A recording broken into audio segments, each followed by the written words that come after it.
Ok, próximo paso en nuestra escalera de la bioestadística, próximo peldaño. La clase anterior nos focalizamos acá en este cuadrito que estamos viendo desde hace bastante. Acá hicimos estadística descriptiva, y entonces acá tenían los ejercicios de calcular estadísticos, calcular media, varianza, pensarlas como estimadores de un parámetro, pero todavía no habíamos usado el hecho de que eran estimadores del parámetro, salvo si lo usamos en la binomial, la Poisson y la normal, donde estimamos los parámetros que correspondían a cada distribución a partir de los estadísticos de la muestra, y después con esos parámetros estimados, estimábamos determinadas probabilidades. Ahora vamos a entrar ya en problemas cada vez un poco más reales, más parecidos a los de la vida real, y ya les dije que íbamos a hacer en este capítulo que abarca este teórico y el de la semana que viene, pensar lo que se llama distribución en el muestreo y intervalos de confianza. Vamos a empezar a ver intervalos de confianza al final de la clase de hoy y vamos a terminar la clase que viene. Y ya nos vamos a estar ahondando en lo que se llama clásicamente la inferencia estadística. Entonces, vamos a empezar, vamos a hacer algunos ejercicios de imaginación en esta clase. Vamos a empezar pensando en una población. Todavía no digo normal ni nada. Una población de individuos que es, hipotéticamente, si uno pudiera medirles la variable aleatoria X a toda la población, tendría toda una población de observaciones, de datos, a los cuales, bueno, me empieza con internet inestable. Si se llega a parar en algún momento, aguántenme que cuando vuelva sigo grabando. Si se llega a frenar la grabación, vuelvo a empezar de nuevo, hago ver si se puede resetear el módem y hago todas las grabaciones que hagan falta. Así que aguántenme si es que el internet no anda. Entonces, si yo tuviera toda esa población de observaciones y les pudiera calcular el promedio a toda la población, eso sería mu, lo que llamamos mu, que es la esperanza, el parámetro, el centro de gravedad de toda esa distribución. Jamás lo van a poder calcular, porque nunca van a tener toda una población completa. Lo vamos a estimar. Después vamos a meternos más en la estimación. Pero si yo pudiera calcular en toda la población el promedio, ese sería mu. Y si de toda la población pudiera calcular la varianza, esa sería sigma cuadrado. Con la definición que dimos, ¿se acuerdan? Varianza de X era la esperanza de X menos esperanza de X todo al cuadrado. Son todas las definiciones que ya dimos. Ahora imagínense que de esa población yo tomo una muestra de tamaño n, donde los valores de la muestra los llamo x1, x2, hasta x sub n. Fíjense que a la x, el nombre la llamo con mayúscula porque es la variable aleatoria, y las observaciones de la muestra, los xy, los nombro con letras minúsculas, porque son números, datos, datos tomados de una muestra. Yo a esta muestra le puedo calcular la media, que llamo x barra, y le puedo calcular la varianza que llamo S cuadrado. Por supuesto, este X barra va a ser estimador de este mu, y este S al cuadrado va a ser estimador de esta varianza poblacional. ¿Por qué lo llamé X barra 1 y S1 cuadrado? Porque yo podría tomar otra muestra de tamaño n, y tener otra muestra de datos, desde x1 hasta xn, y a esa muestra también podría calcularle x barra y s cuadrado. ¿Por qué lo llamé x barra 2 y s cuadrado 2? No solo porque pertenezcan a otra muestra, sino porque, ¿qué esperaría de estos x barra 1 con x barra 2? ¿Cómo tendrían que ser o cómo se imaginan que serían?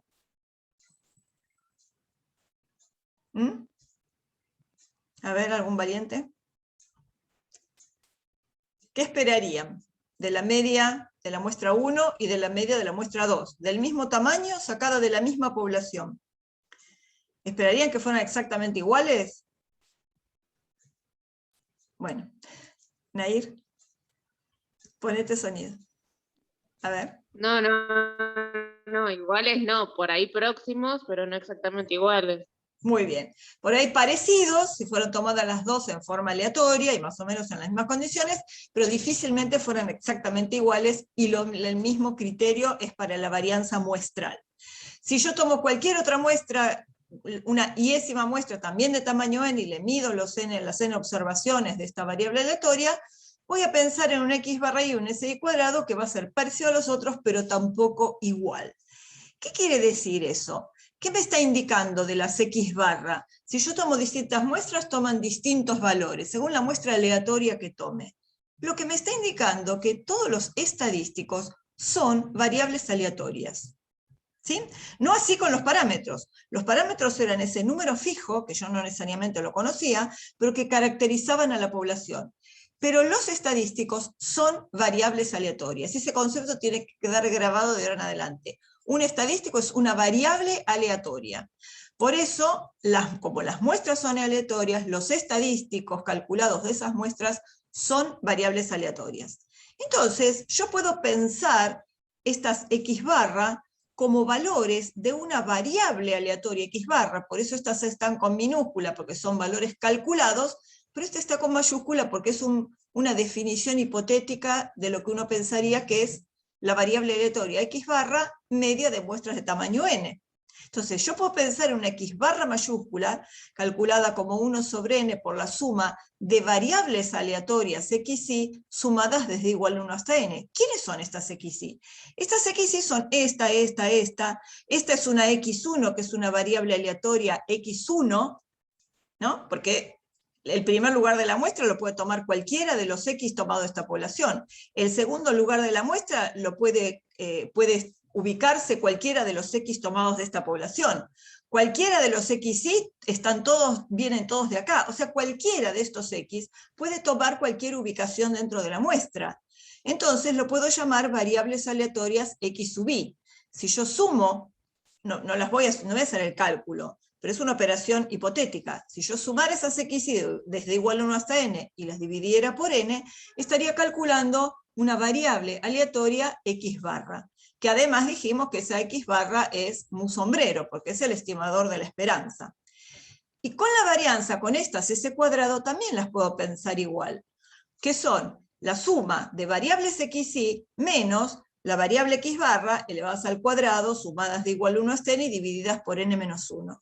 Y esta s cuadrado, esta variable aleatoria s cuadrado, es estimador de la varianza sigma cuadrado. Ambas de estas son variables aleatorias. Entonces, esperen, antes de poner eso, les pregunto, todas estas xy están extraídas de acá, están calculadas de muestras tomadas de acá. Entonces, ¿uno qué esperaría de todas estas xy? ¿Cómo esperarían la distribución de estas x sub i? Vienen todas de la misma población. Entonces uno esperaría que como distribución tengan la misma distribución de esta x y con los mismos parámetros. Eso va a ser fundamental para las diapositivas que siguen después. Entonces, que tiene la diapositiva 9, vamos a definir lo que se llama, o sea, definir técnicamente, formalmente, lo que se llama muestra aleatoria. Si ustedes dicen, ¿qué es una muestra aleatoria? Bueno, una muestra aleatoria es una muestra de n individuos tomados de una población en forma aleatoria. Eso sería una definición intuitiva básica. Pero hay una definición técnica que es esta. Una muestra aleatoria es una n-upla. Si fueran 2, es una dupla. 3, una tripla. Bueno, de tamaño n, esto n elementos ordenados, es una n-upla. De variables aleatorias x sub i. Todas están extraídas de acá. ¿Qué características tienen? Dos características fundamentales. Que estas xy son independientes, o sea que cuando yo tomo una muestra, tomo en forma aleatoria, en forma independiente. O sea, no mido un individuo 2 veces, trato de no tomar dos individuos, dos hermanos gemelos para que haya independencia. Entonces tendrían que ser tomadas en forma independiente. Y todas estas xy, como vienen de este mismo lugar, tienen todas la misma distribución de x. O sea, todas estas x van a tener la misma mu y la misma varianza, la misma sigma cuadrado. Eso nos va a servir después para demostrar lo que vamos a querer demostrar con las propiedades que vamos a usar. ¿Está bien? Y siempre vamos a recurrir a aquella diapositiva que les dije que la tuvieran a mano de las propiedades de la esperanza y de la varianza. Entonces, si en cualquier examen parcial, regulatorio, lo que sea, o final, les preguntan definición de muestra aleatoria, guárdense este cuadrito. Una muestra aleatoria es una n-upla de variables xy extraídas de una población sobre la cual se define una x, y sus dos características fundamentales son que las xy son independientes y que todas tienen la misma distribución de x, que es de donde fueron extraídas. Entonces, vamos a poner de nuevo la definición acá, pues la vamos a necesitar. Bueno, antes de poner, vamos a calcular la esperanza de x barra y la varianza de lo que llamamos la variable x barra. Antes de eso vamos a hacer un ejercicio de pensar algo. Vamos a deducir ahora cuál es la esperanza de la variable x barra y cuál es la varianza. Imagínense, ¿se acuerdan el problemita que dimos para la campana de Gauss? Que era el peso de mujeres adultas que tenían más o menos alturas parecidas y qué sé yo, y en la campana de Gauss ubicábamos las flacas extremas de un lado, las obesas del otro extremo, y la mayor cantidad de participantes de la población en valores centrales alrededor de mu. Entonces ahora ustedes imagínense, si yo tengo las X, ahora imagínense que tengo las X separadas, los infinitos valores de X de la población hipotéticamente infinita, sean cientos de miles o lo que sea. Los tengo ordenados de menor a mayor. Si ustedes le calculan la media de toda esa población de valores de X, ¿quién es la media? Es la esperanza. ¿Cómo la llamamos? Mu. O sea que si yo promedio esos infinitos, cuando hablo de infinitos hablo de infinidad de valores, no muchísimos. Cuando promedio esos infinitos valores, la media es mu, la media va a estar acá. Muchos alrededor de la media y menos más alejados. Si yo le calculo la varianza a esos x, calculo la varianza como la esperanza de x menos esperanza de x todo el cuadrado, la varianza tendrá un cierto valor que reflejará la dispersión de los valores alrededor de la media, mu. Profe, disculpe, ¿usted está escribiendo algo? No, no estoy escribiendo, estoy con las manos. Ah. ¿Se ven las manos? Por eso dejo la fotito. No, todavía no escribo nada. Estoy con las manos imaginando. No hagan los dibujitos, más difícil dibujarlo que ir con los gestos. Pero se No, imaginan. es que había sacado la cámara, por eso no la vi. Disculpe. No, está bien, tenés razón. No, pero ustedes me ven, sí. Yo para la grabación. Sí. Para la grabación lo dejé acá chiquito, lo voy a agrandar un poco. Entonces imaginemos los x de menor a mayor, les calculo el promedio es mu, le calculo la varianza sigma cuadrado, que es una característica de esa población de valores de x. Ahora vamos a imaginar, yo de esa infinita población ahora voy a tomar muestras de tamaño n, digamos 5. Tomo muestras de 5 mujeres. Entonces, muestra aleatoria. Que era una muestra aleatoria, todos los individuos tienen la misma probabilidad de entrar en la muestra. O sea, voy a tener individuos de allá y del medio. Tomo muestras de tamaño 5, digamos. Y ahora, a cada una de esas muestras, le calculo x barra. ¿Está bien? Ahora voy a tener, como tenía infinitos valores, voy a tener infinitas muestras de tamaño e y 5. Tengo infinitas muestras y ahora las voy a ordenar de menor a mayor con su valor de x barra. ¿Está bien? Cada muestra tiene un cartelito que dice x barra tanto. Las ordeno de menor a mayor. Si de todas esas infinidad, digamos, de muestras, de valores de x barra, les calculo el promedio, o sea, la media de las x barra, por intuición, ¿cuánto se imaginan que va a dar el promedio? ¿Cuánto va a dar? Me refiero respecto al mu, que era la esperanza de la x cruda, digamos, ¿no? De los valores individuales. ¿Va a dar igual, menor, mayor que mu? ¿Cómo se les ocurre? El promedio de todas las medias. Tendría que ser bastante parecido. Va a ser igual a mu, exactamente. Por intuición, bastante parecido, después vamos a ver que da exactamente mu. O sea, es lo mismo promediar las x que promediar las x barra, porque es una propiedad muy agradable y muy amigable de lo que es el promedio. Ahora imaginemos la varianza. Acuérdense que la varianza era cuán dispersos estaban los datos alrededor de mu. La varianza de las X tenían un cierto valor que indicaba cuán dispersos estaban los valores de los pesos alrededor del valor central mu. Imagínense ahora las medias. Yo ahora tengo las medias ordenadas de menor a mayor. Y ahora calculo la varianza de esas medias respecto a mu. ¿Cómo se les ocurre que va a dar esa varianza, pensada como medida de dispersión? ¿Mayor, igual o menor que el sigma cuadrado de las X en crudo? ¿Puede ser menor? Muy bien, Michelle. ¿Por qué? Intuitivamente sí, está bien pensado. ¿Por qué se te ocurre puede ser menor? Porque vendrían a ser los promedios, entonces deberían ser valores más cercanos entre ellos, ¿puede ser? Bien, espera que se me cortó un poco lo que dijiste primero. ¿Más cercanos por qué? Que como son los promedios, bien, deberían ser valores más parecidos entre sí. Exactamente. ¿Por qué? Porque cuando ustedes tomaron las muestras de tamaño n, por eso dijimos, en la muestra pueden entrar mujeres que tengan valores cerca del promedio, pero que tengan pesos muy pequeños, o sea, mujeres muy flacas o mujeres obesas. Cuando ustedes calculen el promedio, en ese promedio se van a compensar los valores muy pequeños con los grandes y los centrales. Entonces, esos promedios van a tender a estar más cercanos al valor de mu. O sea que uno espera que la varianza de esas medias sea menor que la varianza de las X. Y ahora les pregunto, dijimos muestra de tamaño 5, ¿qué pasa si yo tomo muestras de tamaño 10? ¿Cómo esperan que sea la varianza? ¿Más cerca todavía, más lejos o igual? Si tomo muestras de mayor tamaño.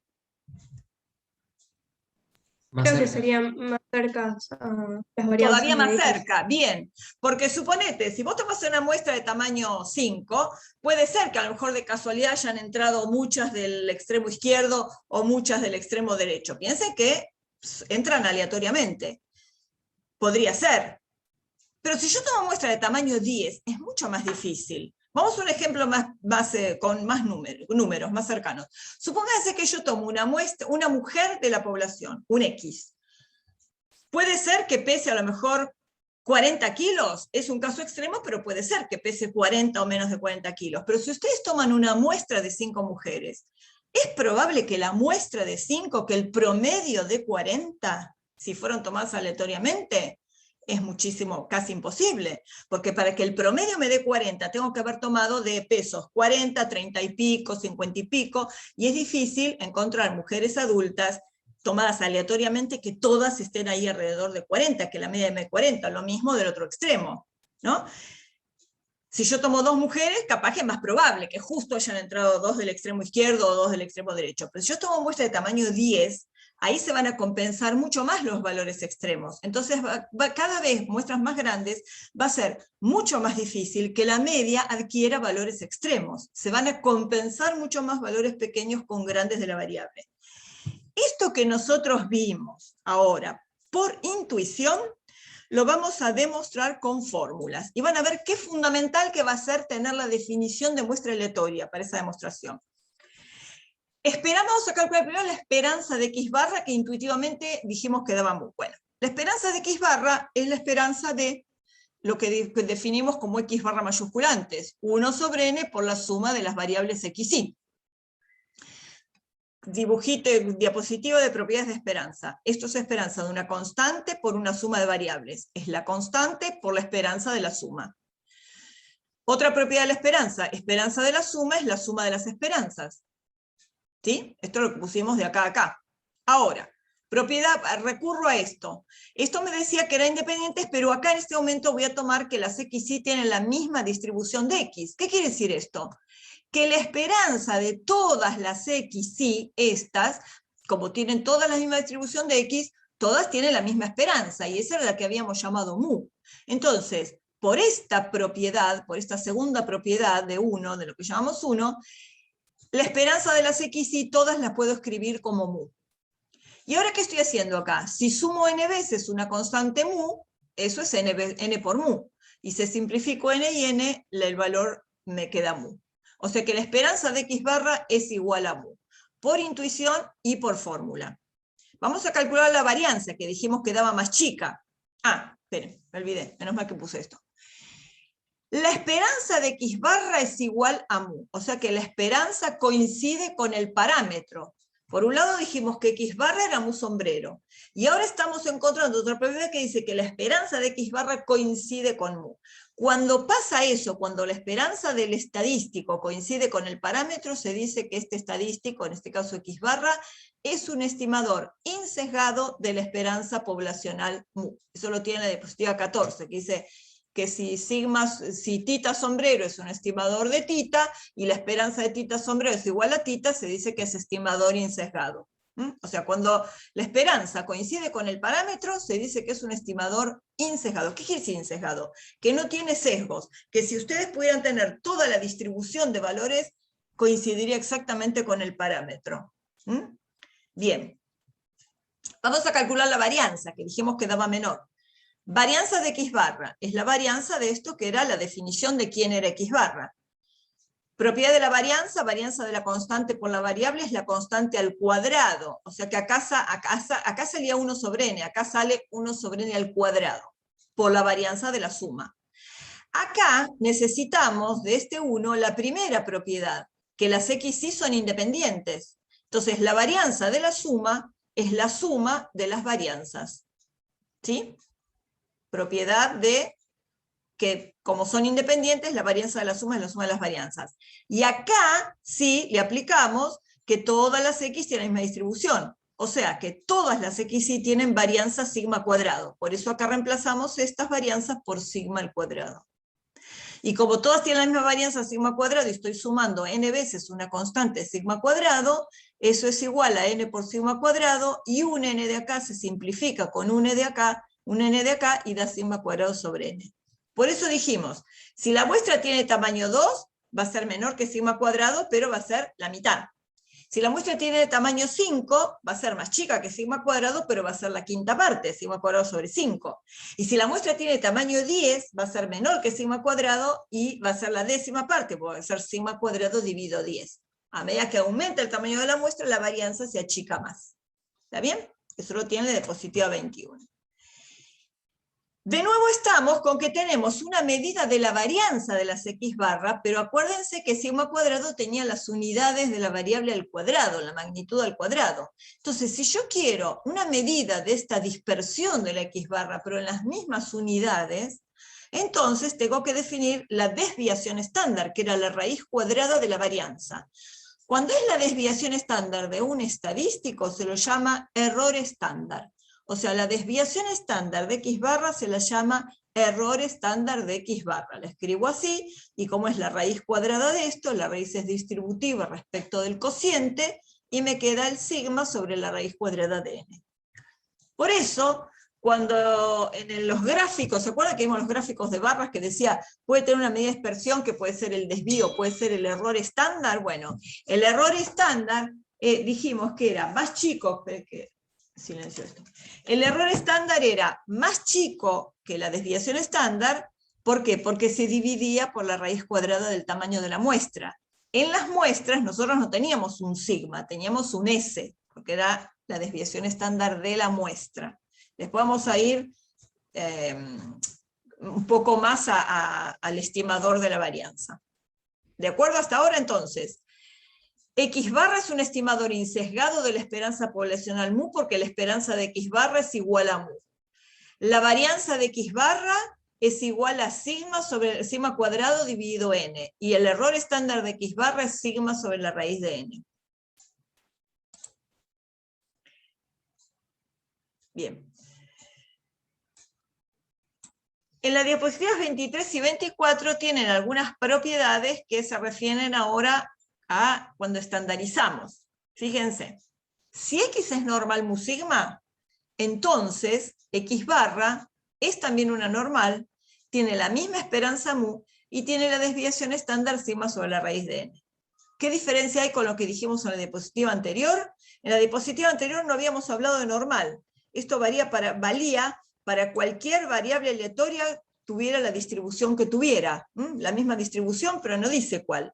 Ahora vamos a pensar en X que tengan distribución normal. Entonces, esas propiedades que vimos son las mismas. La esperanza de X barra es mu, y el error estándar de X barra es sigma sobre la raíz de n. Pero ahora lo que le agregamos es que si la X además tiene distribución normal, la distribución gaussiana, entonces la X barra también es normal. ¿Qué quiere decir eso? Que si yo para estandarizar esta X le restaba mu y lo dividía por sigma, para estandarizar esta X barra le voy a restar mu, pero la tengo que dividir por sigma sobre la raíz de n, la tengo que dividir por su propio error estándar. Entonces ahí voy a definir la z, haciendo esta X barra, restándole la esperanza y dividiéndola por la desviación estándar. Entonces, si yo hago eso, esta z tiene distribución normal también, pero esperanza 0 y desviación estándar 1. Nosotros habíamos demostrado que z igual a x menos mu sobre sigma tenía esperanza 0 y desviación estándar 1. Bueno, vamos a demostrarlo para esta z, donde ahora además es una normal, que viene de haber estandarizado la X barra. Entonces, la esperanza de z es la esperanza de esta variable aleatoria. De nuevo, propiedades de la esperanza. Sigma sobre raíz de n es una constante, ¿no? Que multiplica a esta variable x barra, a la cual le tenemos restada una constante mu. ¿Se ve el punterito así? Acá tengo, la constante por la cual está multiplicado este numerador es 1 sobre sigma sobre la raíz de n, o raíz de n sobre sigma. Entonces la esperanza de esta constante por la variable es la constante por la esperanza de la variable. Acá esta constante, como este es el denominador del denominador, lo escribimos en el numerador. Y acá tengo la esperanza de x barra menos mu. Ahora aplico, ¿quién es la esperanza de x barra? Era mu, por lo que habíamos demostrado antes. Entonces, como acá me queda mu menos mu, la esperanza de z es 0, con lo cual coincide con esto que escribimos acá, que la normal tiene esperanza 0. Vamos a demostrar ahora la varianza de z. A ver, esperen. La varianza de z. Esto viene de, ahora después vamos a comentar esto. La varianza de z es la varianza de nuevo, x barra menos mu sobre sigma sobre la raíz de n. Varianza de constante por variable es la constante al cuadrado, por eso sale sigma cuadrado sobre n, por la varianza de la x barra menos mu. Acá de nuevo reordenamos. N está en el denominador del denominador, es lo mismo que está en el numerador. N sobre sigma cuadrado. Y ahora tenemos, acuérdense que la propiedad que teníamos que era varianza de x más menos una constante, era la varianza de x, ¿se acuerdan que la demostramos? Bueno, entonces varianza de x barra menos una constante es varianza de x barra. Pero la varianza de x barra, ya habíamos visto que era sigma cuadrado sobre n, ¿se acuerdan en la diapositiva anterior? O sea que como la varianza de x barra es sigma cuadrado sobre n, sigma cuadrado se simplifica, n se simplifica y me da 1. Con lo cual, demostramos esto, ¿no? Que si la varianza es 1, la desviación estándar también vale 1. Esperen, me parece lo de inestable. Bueno, una propiedad que tiene en la diapositiva 25 es esta, que es muy interesante.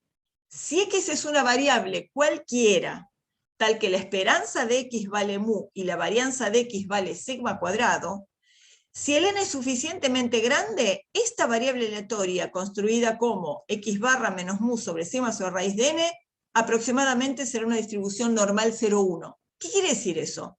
Que esta x podría hasta no ser normal. Y ahora vamos a ver un ejemplo.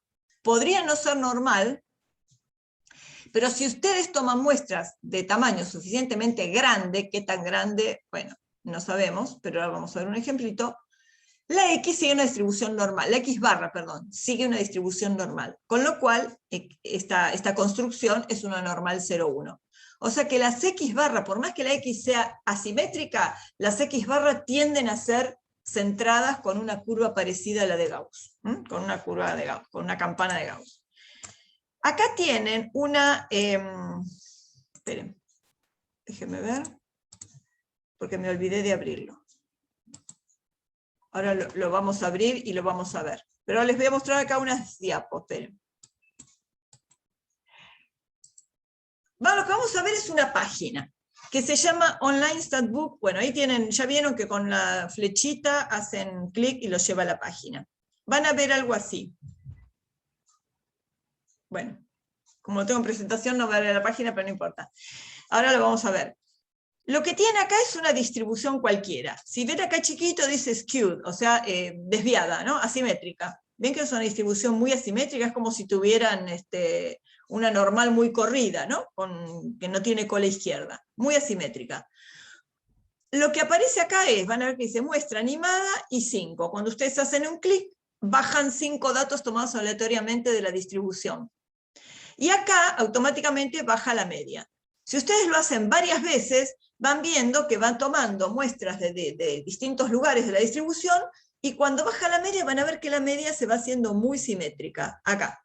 Acá tomamos muestras lo suficientemente grandes, creo que apliqué directamente el 10.000, creo que cayeron 10.000 muestras, y acá ven que no quiere decir que las muestras tengan tamaño... Esperen, se me había cortado y volvió a grabar. ¿Me dicen desde dónde terminó de...? ¿Qué es lo último que escucharon? Que no quiere decir que el 10.000 sea el tamaño de la muestra. Genial, listo. Las muestras son de tamaño 5, pero tomó 10.000 muestras. ¿Ven cómo las medias que están en azul adquirieron una distribución bien simétrica, aún con lo asimétrico que era esta. Bueno, y acá lo que tienen es, se le pueden pedir, ven que ahí dice algo que dice fin normal, que está desactivado, pero cuando ustedes le hacen un clic, ajusta la campana de Gauss. Miren que, vamos a ver, voy a terminar acá y les voy a mostrar. Esperen un segundo. Creo que se abrió acá, sí. Se va a abrir acá, cuando ustedes hagan clic en ese link. Entonces ponen acá Begin. Acá tienen una normal. Bueno, no hablemos que si yo muestreo desde una normal 10.000 muestras, la distribución va a ser normal, ¿no? Si le ajustan la normal, así cualquiera. Pero vamos a una que sea, por ejemplo, uniforme. Esta es una distribución uniforme. Si ustedes toman, va bajando, a ver, animado acá. Si le ponen animado, va bajando la muestrita y va bajando la media. Va bajando otra muestra y va bajando la media, y así. Si eso lo hicieran 10.000 veces, también es simétrica, lo cual tampoco es demasiado sorprendente, ¿no? Porque esta ya era simétrica. Pero si ustedes dan una distribución que sea muy asimétrica, se anima. Fíjense cómo la muestra sale aleatoriamente, ¿ven? Muestrea desde distintos lugares. Puede entrar tanto de la cola como del centro. Y va cayendo la media, donde está el promedio, hasta 5 determinaciones, y así sucesivamente. Entonces ven que, como esta tiene menos probabilidad de ocurrir los valores extremos y más probabilidad de esto, entonces eso va tendiendo a que sea centrada. ¿Ven? Animo de nuevo, cae una media por acá. Si lo hago 10.000 veces, ya está puesto la fin normal, ya está la campana de Gauss ajustada, ya es bastante simétrica. 100.000 veces más simétrica todavía. ¿Está bien? Y después tienen otra que se llama Custom. Custom es si ustedes se inventan una distribución. Una distribución cualquiera, horrible. Bueno, si la animan 10.000 veces, dará un poco más chata, un poco más, pero va a dar bastante parecida a la campana de Gauss. O sea, y esta será muestra de tamaño 5. A ver, no me acuerdo si acá, esperen, si puedo agarrar... no, acá puedo tomar el n. Un n de 10, por ejemplo. Agarremos un n de menos, un n de 2. Con 10.000 datos, ven, un n de 2 da un poco todavía desviada acá, porque con un n de 2 es más difícil que entren los datos de la cola. Pero si yo le pongo, no sé, un n de 16, ven que da todavía bastante más simétrica con un n de 16. O sea que a cuanto mayor sea el n, la distribución de origen puede ser horrible, pero la distribución de las medias tiende a ser una simétrica muy cercana a la campana de Gauss. Eso era lo que decía esta propiedad, que se llama, esta propiedad, ¿por qué me fui a cualquier diapo? Bueno, espera. Acá. Esta propiedad se llama teorema central, bueno, no es una propiedad que se llama así, es un corolario que se llama teorema central del límite, que cualquiera sea la distribución X, si uno tiene una variable aleatoria X barra con un n bastante grande, ya vieron que con 5 da bastante simétrica. La X barra tiene una distribución aproximadamente normal. Esto es distribución en el muestreo. Acá lo que tienen es, lo que vimos antes, mirado en un gráfico. Este gráfico nosotros ya lo habíamos visto, era la X, que era un ejemplo hipotético de hormona FSH. La curva negra es la X que tenía distribución normal mu sigma. Como la X barra tiene distribución normal mu sigma sobre la raíz de n, tiene menor varianza, tiene menor dispersión. Y acuérdense cuando vimos las propiedades de la normal que dijimos, si una variable es menos dispersa, automáticamente va a tener un máximo más elevado, porque el área debajo de la curva vale 1. Entonces, y como en el máximo, ¿se acuerdan? 1 sobre la raíz de 2pi sigma cuadrado, como la varianza estaba en el denominador, a mayor varianza el máximo baja, y a menor varianza el máximo sube. Entonces, esta es la distribución de la variable X barra, que está centrada en la misma mu, pero es mucho más empinada y más angosta porque tiene menor varianza. Esto es un ejemplo hipotético donde la X es normal 6,3, o sea el mu está en 6, y por lo tanto, si son muestras de tamaño 10, la X barra tendrá normal con la misma esperanza, pero la desviación estándar dividido la raíz cuadrada del tamaño de la muestra, más angosta, más empinada, pero centrada en el mismo mu. Entonces, un ejemplo, que ustedes lo van a ver también en algunos ejemplos que tienen en la guía. Hasta acá entendieron esto, ¿no? La forma, porque están ubicadas centradas, pero una más empinada que la X barra, más empinada que la X. Acá hay un ejemplo muy drástico con un cálculo de probabilidades. Si yo en la distribución de X calculo la probabilidad de que X sea mayor que 11, ¿qué quiere decir eso? ¿Cómo se interpreta? Que si yo tomo una muestra, una mujer de esta población y le mido la hormona FSH, la probabilidad de que esa mujer tenga un valor mayor que 11, su hormona FSH, es 0,0478. ¿Qué quiere decir? Que el 4,78% de las mujeres de esa población tienen valores mayores que 11 en su hormona FSH. Ahora, ¿qué quiere decir que la probabilidad de que X barra sea mayor que 11?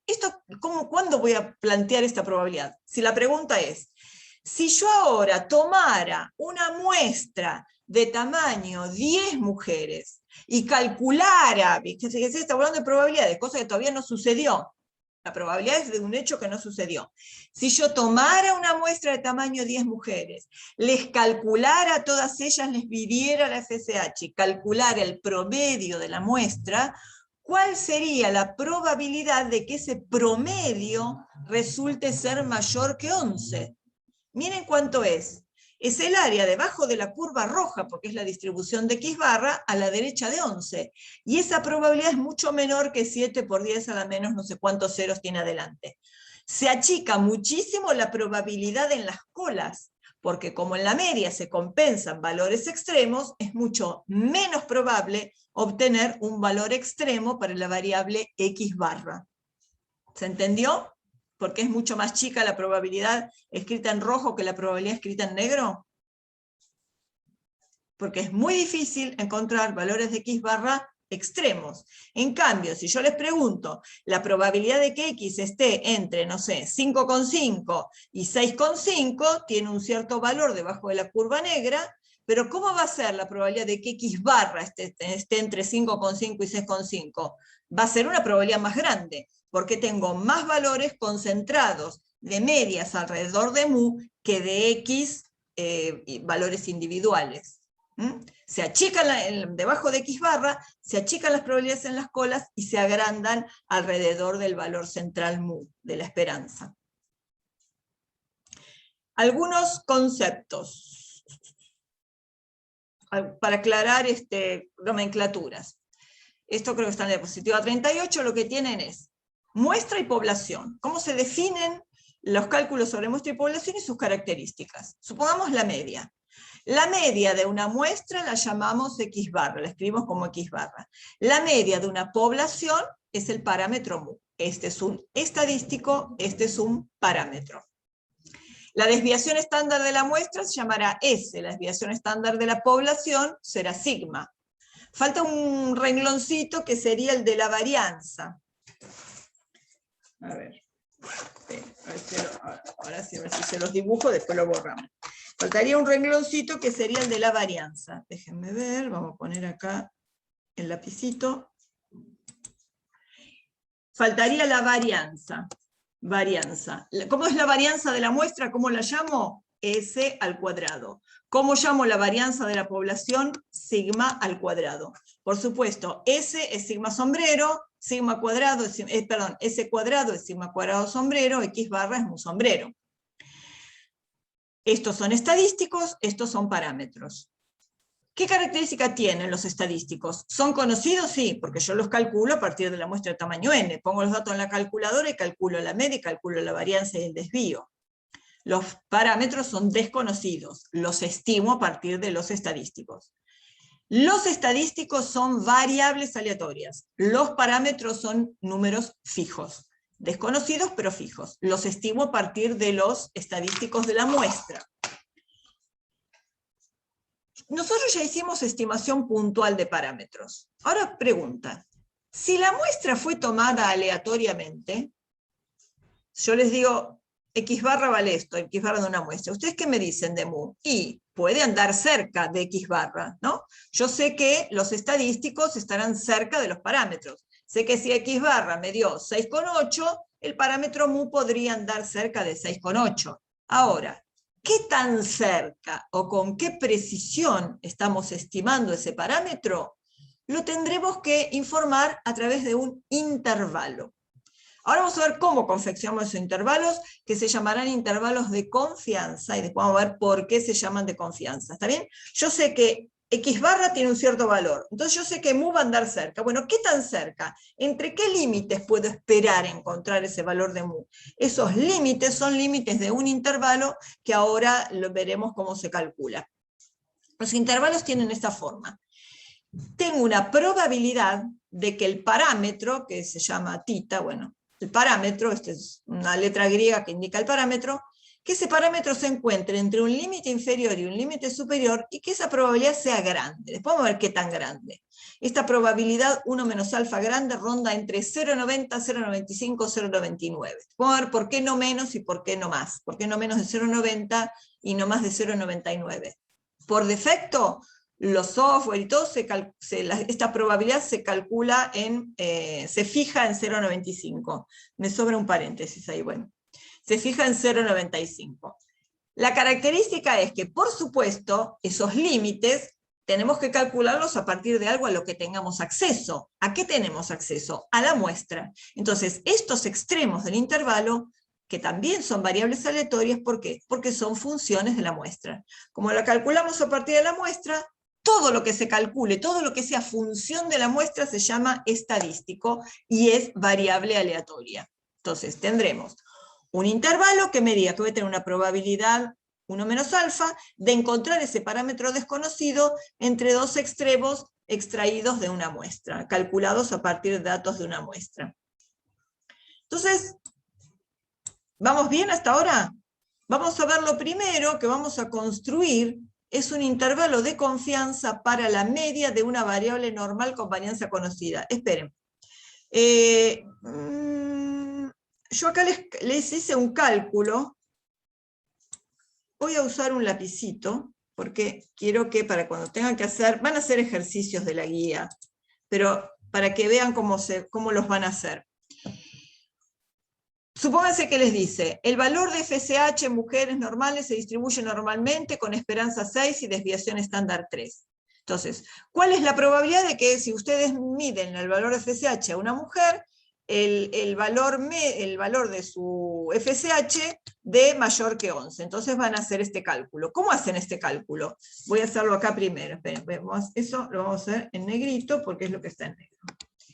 Esto sería la probabilidad de que X menos mu sobre sigma sea menor que 11 menos mu sobre sigma.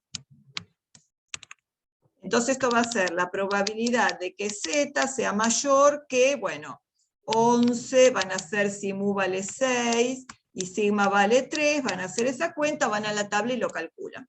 Ahora bien, ustedes tuvieron que estandarizar para ir a la tabla, ¿de acuerdo? A X la estandarizan restándole mu y dividiéndola por sigma. ¿Qué pasa si la pregunta es esta, ¿no? Este cálculo. ¿Cuál es la probabilidad de que si yo tomo una muestra de tamaño 10 y le calculara la media a esa muestra de tamaño 10, me resultara ser mayor que 11? Entonces, ¿qué dirían? Quiero calcular la probabilidad de que si yo calculara la media de esa media me diera mayor que 11. Entonces, ¿qué tendrían que hacer? Tendrían que estandarizar. Pero la X barra tiene estos parámetros. Entonces, para estandarizar con esa X barra, ustedes tendrían que hacer la probabilidad de que X barra menos mu sobre sigma sobre la raíz de n sea mayor que 11 menos mu sobre sigma sobre la raíz de n. Y como en toda probabilidad hay algo que es aleatorio, lo aleatorio es esto. O sea que eso va a ser la probabilidad de que Z sea mayor que 11 menos el parámetro supuesto de mu, que vale 6, y la desviación estándar 3 sobre la raíz de 10. Entonces, pues hacen esta cuenta, y eso ya va a ser la probabilidad de que Z sea mayor que un determinado número. No les hago la cuenta, pueden ir tranquilamente al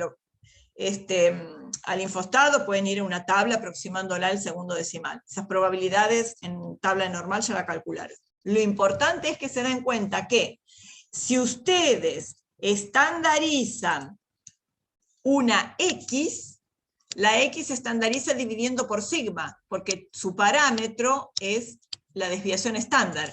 Pero si ustedes estandarizan una media, a esa media la estandarizan dividiendo por sigma sobre la raíz de n, porque ese es su parámetro. ¿De acuerdo? Entonces siempre tengan en cuenta, si lo que tienen, la probabilidad que les pregunta es sobre una determinación cualquiera, una probabilidad que afecte a un individuo, o una probabilidad que se refiere acerca de un promedio. ¿Sí? Bien. Entonces ahora vamos al primer ejemplo del primer intervalo de confianza en concreto que vamos a ver. Es intervalo de confianza para la media o esperanza de una variable normal con varianza conocida. Esta media ya sabemos que es un parámetro porque los intervalos de confianza los construimos justamente para ese parámetro desconocido que queremos ver entre qué valores puede yacer. Entonces, la primera suposición que vamos a hacer es que la varianza poblacional es conocida. Siempre de ahora en más van a ver que siempre didácticamente nuestro primer ejemplo va a ser con varianza conocida, porque siempre entramos desde la campana de Gauss, que es lo más fácil de usar. Después vamos a ver qué pasa si uno no conoce la varianza de la población, pero para eso vamos a tener que definir otras distribuciones, que eso lo vamos a hacer la clase que viene. Bueno, intervalo de confianza para la media de una normal con varianza conocida. La variable X suponemos que tiene distribución normal con parámetros mu y desviación estándar sigma. Eso siempre va a ser nuestro primer encabezado. Entonces, yo quiero estimar a mu. Ahora vamos a hacer las preguntas que nos hacemos siempre. Quiero hacer un intervalo de confianza para esta esperanza. Quiero un intervalo después de la forma... Chao, me leí tan fuerte. Queremos un intervalo de la forma... Esperen un segundito, Un segundo, no. Ay, bueno. Esperen un segundo, me equivoqué lo que hice. Bueno. ¿Vamos bien? Sí, sí. Bueno. Entonces, vamos a ver el ejemplo de intervalo de confianza para la esperanza de una variable normal si la varianza es conocida. Siempre los intervalos se construyen para parámetros, o sea que vamos a establecer bien cómo van a ser las nomenclaturas cuando lo calculemos. La X dijimos que tiene distribución normal mu sigma, y yo quiero, una vez que estime mu, quiero construir un intervalo de esta forma. Entonces dijimos que el intervalo tenía la forma: probabilidad de que mu se encuentre entre un límite inferior y un límite superior, que los vamos a calcular a partir de la muestra, y esa probabilidad valga 1 menos alfa, que en general dijimos que ese 1 menos alfa va a ser 0,95. Entonces, uno se hace preguntas. Primera pregunta que uno se hace cuando va a construir un intervalo: si yo quiero un intervalo para la esperanza, lo primero que me pregunto es ¿quién es mu sombrero? O sea, ¿qué voy a tener que calcular de la muestra para estimar puntualmente ese parámetro? Entonces, mu sombrero, X barra. Listo, ya sé que cuando tome una muestra de tamaño n, lo primero que voy a tener que calcular va a ser X barra. Y segundo, fíjense que el intervalo involucra una probabilidad. Probabilidad 1 menos alfa. Si involucra un concepto de probabilidad, yo voy a tener que calcular una probabilidad o ir a una tabla para sacar algún determinado valor donde esté esa probabilidad involucrada. Entonces, si yo me voy a tener que ir a una tabla, ¿qué tengo que saber lo primero? ¿A qué tabla voy a ir? ¿No? Entonces, para saber a qué tabla voy a ir, tengo que hacer mi razonamiento. Si yo para estimar mu tengo que calcular X barra, y yo sé que los estadísticos son variables aleatorias, tengo que pensar X barra como una variable aleatoria, que tiene una cierta distribución, y que si venía la X tenía distribución normal, la X barra va a ser una variable aleatoria también con distribución normal, porque la media de normales también es una normal. Entonces, lo segundo que me planteo es a x barra como variable aleatoria y qué distribución sigue. Entonces, si x era normal mu sigma, x barra es normal mu sigma sobre la raíz de n. Esto lo van a tener que encabezar en la mayor parte de los problemas que tengan de ahora en más. Que si x es normal mu sigma, x barra es normal mu sigma sobre la raíz de n. Eso se lo van a terminar aprendiendo de memoria. Entonces ya sé quién es el estimador puntual y sé en qué distribución participa o qué distribución tiene. Entonces ahora, fíjense, que lo que voy a usar, o lo que tengo que plantear es lo siguiente. Tengo una probabilidad, 1 menos alfa, y algo entre dos límites. A ese algo voy a llegar después, pero tengo la distribución de la variable aleatoria, que es normal. Entonces, como yo ya sé que va a involucrar una normal, me voy a dibujar una normal, la campana de Gauss voy a dibujar. Y entonces fíjense, bueno, esperen, antes de la campana de Gauss, sí, también, que si x barra tiene esta distribución, voy a pensar cómo le estandarizo. Entonces, si x barra tiene esta distribución, z, la variable z normal 0,1 va a ser este x barra menos su esperanza sobre su desviación estándar. Entonces, ahora sí, como voy a tener una normal 0,1, me dibujo la distribución normal 0,1. Y quiero un intervalo donde alrededor de entre dos extremos tenga una probabilidad 1 menos alfa. Entonces acá tengo la normal 0,1. Acá dibujé. Hola. Volví. Perdonen, volví, a ver si... Me cambié de módem, a ver si me funciona. Voy a poner a compartir. Y voy a volver a grabar. Está grabando, bueno. Bueno, sigo entonces. Lo que habíamos dicho era, a la x barra la estandarizábamos a una z, entonces me dibujo la distribución z normal 0,1 con su esperanza 0, simétrica, y como acá lo que teníamos era una probabilidad, voy a poner el lapicito así, como acá teníamos una probabilidad 1 menos alfa que estaba entre dos valores, me dibujo acá una probabilidad 1 menos alfa entre dos valores. Ahora, ¿cómo se llama? ¿Se acuerdan que habíamos dado la nomenclatura de cuando a la derecha de un valor tenía una probabilidad a la derecha de un número, eso se llamaba z sub alfa? ¿Lo dijimos o no? No me acuerdo. Bueno, no importa. Esto es una nomenclatura. Esto es un número, este puntito, que está cerca de 2, que es 1,96, después lo vamos a ver. Este puntito deja a su derecha un área alfa sobre 2, se llama z sub alfa sobre 2. Eso quiere decir que este punto es un valor de la variable z que deja en la cola derecha un área alfa sobre 2. Por lo tanto, como esta es simétrica respecto de 0, y acá tenemos un área a la izquierda igual a alfa sobre 2, entonces este puntito se llamará menos z sub alfa sobre 2, porque es un valor negativo que tiene el mismo valor absoluto de este z y que deja a su izquierda un área alfa sobre 2. Todo concuerda, ¿no? 1 menos alfa, en las colas me queda alfa, y como está repartido mitad en cada cola en forma simétrica, cada área de la cola es alfa sobre 2. Entonces, este puntito se llama z alfa sobre 2 y este menos z alfa sobre 2. Entonces, esta probabilidad ahora la vamos a escribir como acá. La escribimos así. La probabilidad de que la variable z se encuentre entre este punto menos z alfa sobre 2 y este punto z alfa sobre 2, esta probabilidad es 1 menos alfa. ¿Están de acuerdo? Solo escribimos lo que leemos acá en el gráfico. ¿Sí? Esto es lo que leo acá en una variable aleatoria que llame z, que es normal 0,1. Entonces esta probabilidad está escrita, esa es la probabilidad que está acá adentro. Esto va teniendo ya forma de un intervalo, pero yo acá tengo una variable z, entonces ¿qué tengo que hacer ahora? Ahora tengo que ligar quién es esta z con mi modelo de la variable aleatoria x barra. Es esto. Esta z es la que tengo que usar acá. Entonces yo ahora voy a reemplazar esta z por esta x barra menos mu sobre sigma sobre la raíz de n. ¿Se entiende?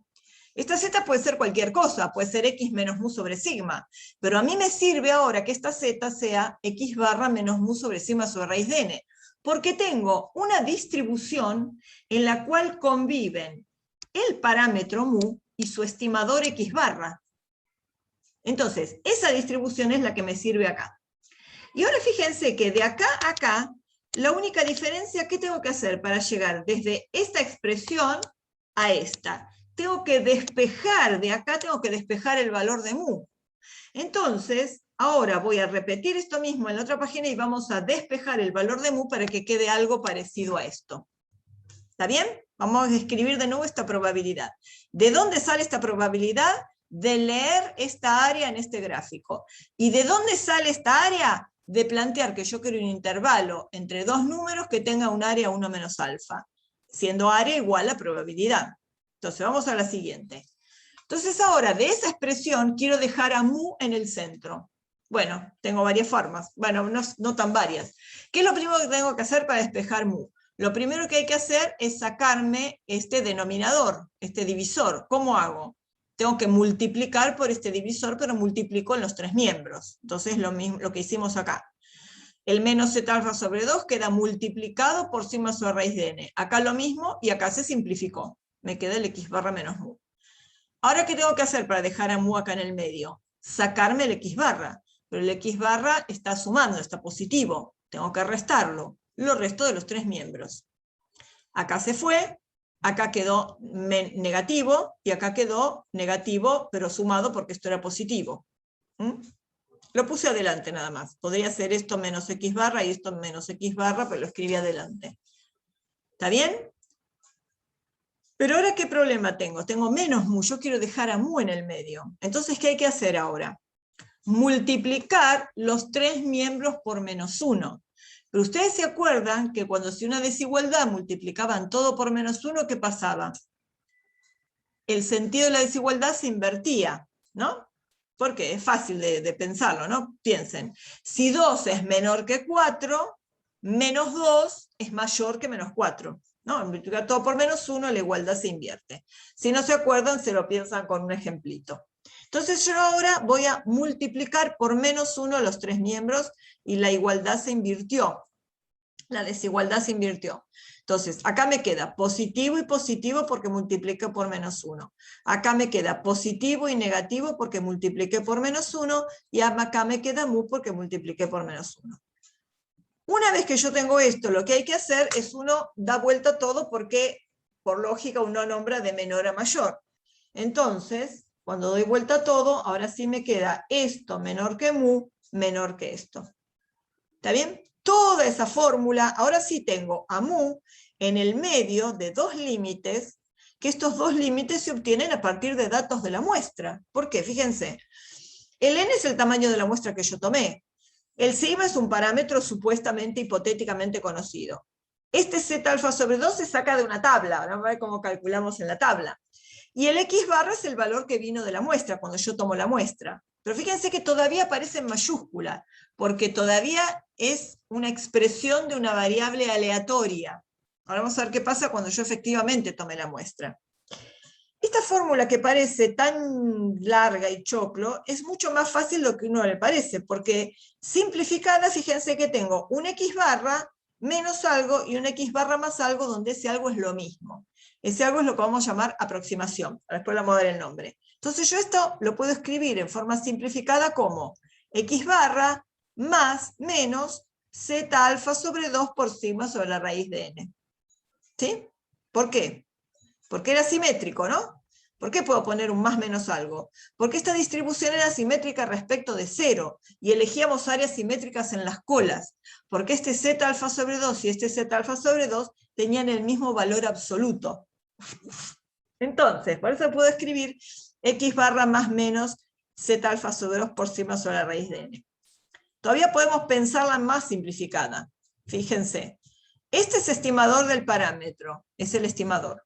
Más menos, un valor de tabla, z alfa sobre 2, es el valor que voy a ir a leer en la tabla de la Gauss, por el error estándar del estimador. Entonces, esta fórmula simplificada para un intervalo la podemos pensar siempre que tengamos distribuciones simétricas. Estimador más menos valor de tabla por el error estándar del estimador. Ahora viene, yo hasta acá tenía probabilidad. porque tenía una variable aleatoria. Acuérdense que probabilidad involucraba algo aleatorio y algo fijo. Hablaba de algo que todavía no había ocurrido. Pero cuando yo tome la muestra de tamaño n y le calcule la media a esa muestra de tamaño n, ya no me va a quedar nada que sea aleatorio. Entonces acá, cuando esta x barra pasa a ser x barra chiquita, porque ya vale un número, y esta x barra pasa a ser x barra chiquita, porque ya vale un número, ya no puedo decir probabilidad. Ahora tengo que decir ¿cómo? Confianza. Entonces ahora se reemplaza esa probabilidad por confianza cuando la x barra ya adquiere el valor particular que tomó en esa muestra. Por eso se llaman intervalos de confianza. O sea, yo acá podía pensar, ¿cuál es la probabilidad de que si yo tomara una muestra de tamaño n, mu quedara entre estos valores que son aleatorios? Pero acá yo no puedo decir cuál es la probabilidad de que mu quede entre estos valores fijos. Ahora digo, confío, tengo una cierta confianza de que mu está contenida en estos límites que ahora toman un valor fijo. Y ahora vamos a ver qué implica esa confianza 1 menos alfa. Este número, este valor, que es el más menos, yo tengo x barra más menos algo, este valor es lo que se llama aproximación. Y observar que es la mitad de la longitud del intervalo. Vamos a hacer un dibujito para ver eso. Yo tengo x barra más menos ese valor, más ese valor, menos ese valor. Este valor es el z alfa sobre 2 por sigma sobre la raíz de n. Y este valor, cuando yo se lo resto, también le estoy restando el z alfa sobre 2 por sigma sobre la raíz de n. O sea, le sumo y le resto la aproximación. Cuando se la sumo, obtengo el límite inferior. Cuando lo resto, obtengo el límite. Cuando se la sumo, obtengo el límite superior. Cuando lo resto, obtengo el límite inferior. ¿Dónde queda ubicada x barra en el intervalo de confianza? Pregunta. Tengo x barra más menos algo. ¿Qué posición del intervalo quedó ocupando x barra? El centro. Exactamente, Federico, el centro. El centro del intervalo. Si ustedes les dan un intervalo y les dicen, este es un intervalo de confianza construido para la esperanza de una normal con varianza conocida, por ejemplo. Y el intervalo va de 3,5 a 5,5. ¿Cómo calculan x barra? Buscan el valor central. Suman los límites y lo dividen por 2, porque x barra ocupa el valor central del intervalo. Exactamente.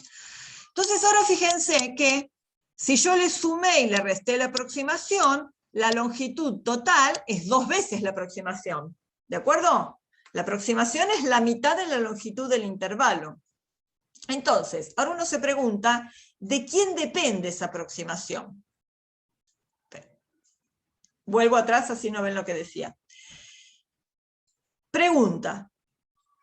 De un intervalo de confianza, ¿ustedes qué prefieren? ¿Que sea lo más largo posible o lo más corto posible? ¿Qué es mejor? ¿Aproximar con un parámetro, con un intervalo largo o cortito? ¿Qué prefieren?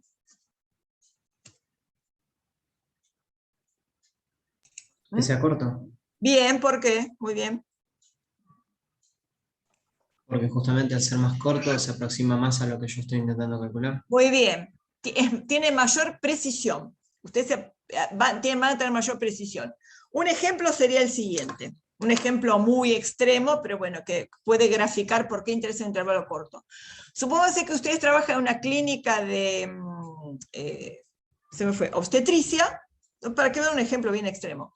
Una clínica obstetricia y alguien les dice, tenés que estimarme con un intervalo de confianza el peso medio al nacer que tienen los niños en esta clínica. Entonces ustedes van a todas las historias clínicas y no sé, de 5 años a esta parte empiezan cada historia, empiezan a registrar. Este chico nació con tal peso, este con tal peso, este con tal peso. Entonces tienen, no sé, 150, 200 pesos al nacer de los chicos nacidos en la clínica. Sacan el intervalo de confianza y el intervalo de confianza les da entre 500 gramos y 5 kilos. ¿Es útil ese intervalo? O sea, mu entre 500 y 5.000 y 5 kilogramos. Se tomaron todo un laburo de registrar historias clínicas para llegar a una conclusión que la podrían haber sacado por simple lógica. Si un chico pesa menos de 500 gramos, nació muerto seguramente, o tiene muy poca viabilidad, o si nace con más de 5 kilos, a lo mejor la que corre riesgo de vida es la madre.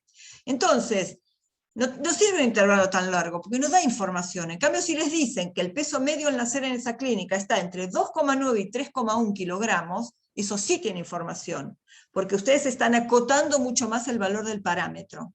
Entonces, lo ideal son intervalos que tengan alta confianza, que sean muy confiables, digamos, y lo más corto posibles. Entonces, siempre se desea intervalos de alta confianza y corta longitud. Entonces, vamos a ver de quién depende la longitud. La X barra solo da en qué posición está. La longitud va a depender de esta aproximación. Entonces, vamos a ver casos. ¿Cuándo yo quisiera bajar la longitud de intervalo? Si yo disminuyo la confianza, disminuye la longitud. ¿Por qué? Porque disminuir la confianza, ¿qué quiere decir? Vuelvo al dibujito. Disminuir la confianza quiere decir esta área en el medio hacerla más chica. Si estos puntos son más chicos, están más cerca, entonces el intervalo va a ser más corto, ¿verdad?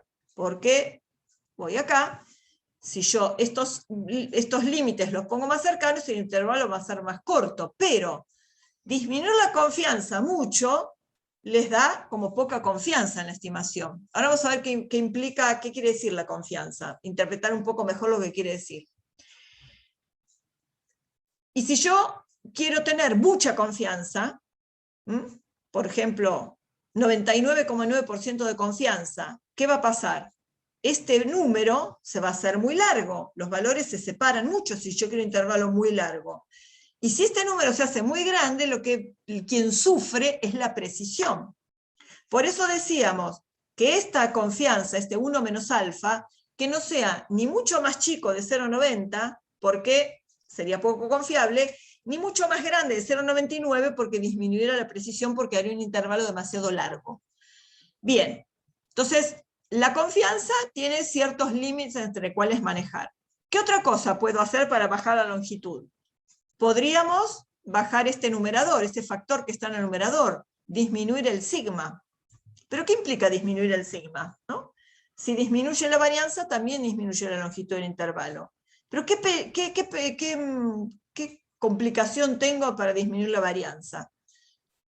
La varianza no es un número que uno pueda tocar demasiado, porque depende de la variabilidad inherente de la variable que estamos midiendo. Entonces uno podría decir, bueno, estoy midiendo valores de un determinado metabolito en ratones. Bueno, ¿cómo disminuyo la varianza? Y en vez de tomar, no sé, machos y hembras, podría tomar solo ratones macho. Es muy probable que disminuya la varianza. Pero ¿qué estoy haciendo? Estoy restringiendo la población. Entonces, si yo hago un intervalo de confianza para un parámetro solo con ratones macho, entonces, cuando yo saque las conclusiones, va a ser solo sobre la población de ratones macho.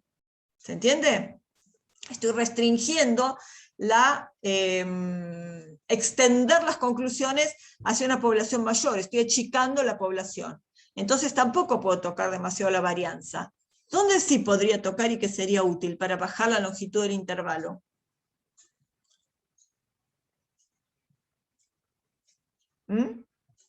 Al N. Muy bien, el N. El N está en el denominador. Si yo aumento el tamaño de la muestra, disminuye la longitud del intervalo. Es el método más práctico en el que yo puedo bajar la longitud de intervalo. Tratar de tomar una muestra lo más grande posible. Cuanto mayor sea el tamaño de la muestra, más corto va a ser el intervalo, sin que sufra la definición de la variable, su variabilidad, ni que sufra la confianza. ¿Está bien? O sea que la forma más práctica no siempre es la más posible de lograr, porque a veces ustedes tienen limitación de presupuesto, a lo mejor no tienen muchos animales para conseguir y se tienen que aguantar con el N que tengan. Pero bueno, sería lo ideal aumentar el tamaño de muestra para bajar la longitud del intervalo de confianza. Entonces uno dice, bueno, tengo que conseguir un tamaño de muestra que sea ideal para lograr un intervalo de la longitud necesaria, pedida o tan baja como yo quiera. Entonces hay una formulita que se puede deducir muy fácilmente, que es cómo encontrar el tamaño de muestra para estimar la esperanza con una aproximación dada. Cuando uno habla de aproximación, indirectamente está hablando de la longitud del intervalo, porque dijimos que la aproximación es la mitad de la longitud. Entonces, tengo una X normal mu sigma, y vamos a suponer que sigma es conocida. Después vamos a dar una excelente razón por la cual sigma tiene que ser conocida, la varianza poblacional. Si esta desviación estándar poblacional sigma no es conocida, uno tendría que hacer primero una prueba piloto. Tomar una muestra más pequeña, hacer una medición de varias observaciones y calcular la varianza de la muestra y decir, bueno, la varianza la tomo como poblacional. Como si fuera sigma. Si tenemos más de una medición de S, nos quedaremos con la mayor. ¿Por qué con la mayor? Porque me quedo siempre que uno tenga que hacer aproximaciones en estadística, se queda con la situación más desfavorable para asegurarse de que la realidad es mejor. Lo más desfavorable sería tener una varianza grande. Bueno, me quedo con la más grande. Bien. El intervalo tiene que tener esta forma, x barra más menos z alfa sobre 2 por sigma sobre la raíz de n. Entonces, la condición es tener determinada longitud, determinada aproximación. Entonces vamos a escribirlo así. Yo quiero que esta aproximación, este más menos, sea menor o igual que un número a. Este número a lo da el investigador. O sea, yo quiero encontrar un intervalo cuya longitud no supere tantas unidades, o que su aproximación no supere tantas unidades. Yo le pido la longitud al intervalo, pongo eso como condición. Y mi incógnita es el n, porque sigma se supone conocido, y esto se toma el valor de tabla. Entonces, vamos a empezar a despejar de acá. ¿Qué hicimos acá? Dividimos ambos miembros por a, multiplicamos ambos miembros por raíz de n. Entonces a me quedó acá en el denominador, raíz de n me quedó acá en el numerador. O sea que raíz de n es mayor o igual que esto, ¿no? Si esto es menor o igual que raíz de n es mayor o igual que esto. Pero yo quiero n, entonces tomo elevo al cuadrado ambos miembros. Raíz cuadrada de n al cuadrado es n, y acá me queda esto al cuadrado. Entonces, para lograr una determinada aproximación, sabiendo o teniendo una idea de cuánto vale la varianza y fijando una determinada confianza, el tamaño mínimo de muestra a usar tendría que basarse en este cálculo. ¿De acuerdo? Fíjense, si yo me pongo muy estricto con la aproximación, quiero una aproximación, un intervalo muy cortito, esto está en el denominador, entonces voy a necesitar un n muy grande. ¿Sí? Bueno, esto es un gráfico que se obtiene, hay un ejemplo después, esto es un gráfico que se obtiene del Infostat, es una simulación, son intervalos de confianza para la esperanza de una variable normal.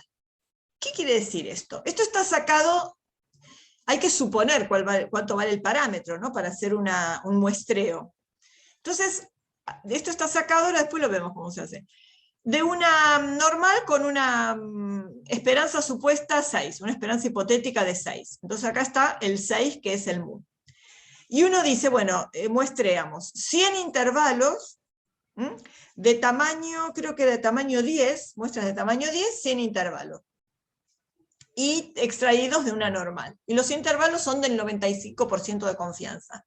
Entonces, cuando uno le pone aceptar en Infostat, nos da este gráfico. Este gráfico está agrandado el tamaño para que muestre el puntito rojo, que es la media. Fíjense que estas son las medias. Algunas son más chicas, otras más grandes. La media es una variable aleatoria, ¿verdad? ¿Qué quiere decir cobertura 96%? Si ustedes se fijan, hay 4 intervalos que ya vienen marcados en rojo. ¿Por qué están en rojo? Porque esos intervalos no incluyen al parámetro mu. Quiere decir que hay 96 que sí incluyen al parámetro mu. Son 100 intervalos menos 4 que no. A este le pasó por arriba, a este le pasó por abajo y así. O sea que el 95% es en promedio. Acá dio un 96%. ¿Qué quiere decir esto? Que en promedio, el 95% de confianza implica que en promedio, de cada 100 intervalos que uno podría construir, en promedio hay 95 de ellos que van a contener al parámetro mu y 5 de ellos que no lo van a contener. Ese en promedio acá resultó un 96% de cobertura. O sea que de cada 100 hay 96 que contienen el parámetro mu y hay 4 que no lo contienen. Uno no va a calcular cada vez 100 intervalos de confianza, obviamente. Uno calcula un intervalo del 95%. Entonces, ¿qué quiere decir? Que este intervalo del 95% que yo calculé puede ser uno de los 95 que contiene el parámetro mu, o uno de los 5 que no contienen al parámetro mu. ¿Pueden saber cuál es? Si es del 95 o del 5, no lo van a saber jamás, porque si lo supieran, quiere decir que vino Dios y les dijo, mu vale tanto, y entonces ustedes saben si contiene o no contiene a mu. Pero la gracia de esto es que ustedes nunca lo van a saber. Se tienen que basar en la confianza fijada y el intervalo surgido a partir del cálculo. Esa es la filosofía de intervalo, que ustedes nunca lo van a saber. Pero si está bien tomada la muestra en forma aleatoria, si las mediciones se hicieron en forma concienzuda, que yo el intervalo tiene una confianza del 95% de estar conteniendo al parámetro mu, desconocido. ¿Cómo se obtiene esto? Fíjense. Descarto las cosas que le escribí, y vamos a ir, les voy a mostrar en el Infostat, si apareciera, esperen que no me aparece la barra de herramientas.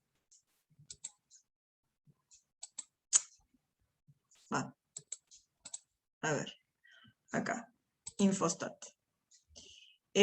Van a ir acá si quieren hacer ese jueguito. Aplicaciones, didácticas, intervalos de confianza.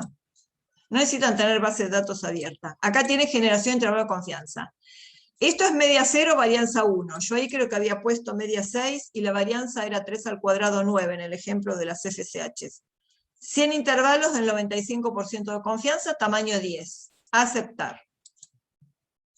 Cuando ustedes le dan eso, parece algo tan horrible como esto, pero si ustedes acá le aumentan el tamaño, tienen lo que se veía más o menos en ese gráfico. Bueno, acá fue peor todavía, 93% de cobertura.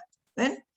Acuérdense que es 95 en promedio, acá fue 93. O sea que acá tienen 93 que contienen a mu, a ver si logro que aparezca el 6.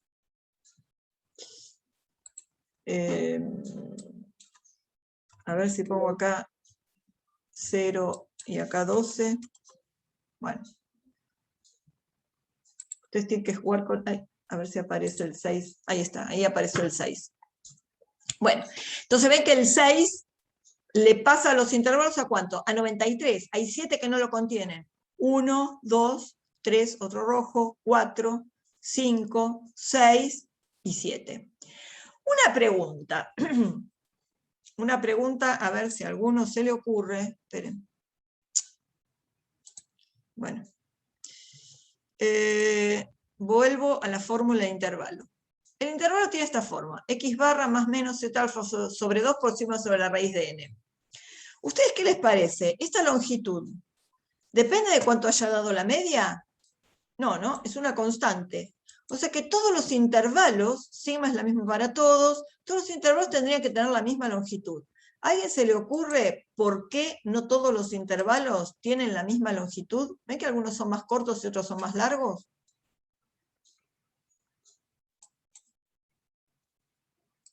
Vuelvo a la diapo. Ahora les digo igual, por supuesto, pero... Esto fue resultado de un muestreo. Entonces, así como obtuvieron distintas medias, también se obtuvieron distintas varianzas. Entonces, lo vamos a ver la clase que viene, porque necesitamos conocer otra distribución. Estos intervalos, algunos son más largos y otros son más cortos, porque esas longitudes dependen de cuánto dio la estimación de la varianza. Por eso tienen distintas longitudes.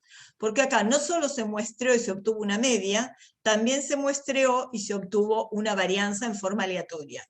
Por eso tienen distintas varianzas. Y esto lo vamos a ver en la clase que viene, si les dejo la pregunta, o sea, la duda y el interés para la clase que viene, para que vean cómo se calcularon las longitudes de estos intervalos. Lo que pasa es que no vamos a poder usar la campana de Gauss, porque cuando la varianza no es conocida, vamos a necesitar otra distribución.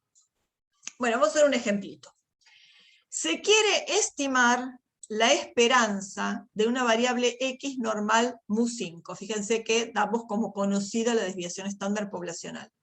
Quiero estimar mediante un intervalo de confianza del 95%.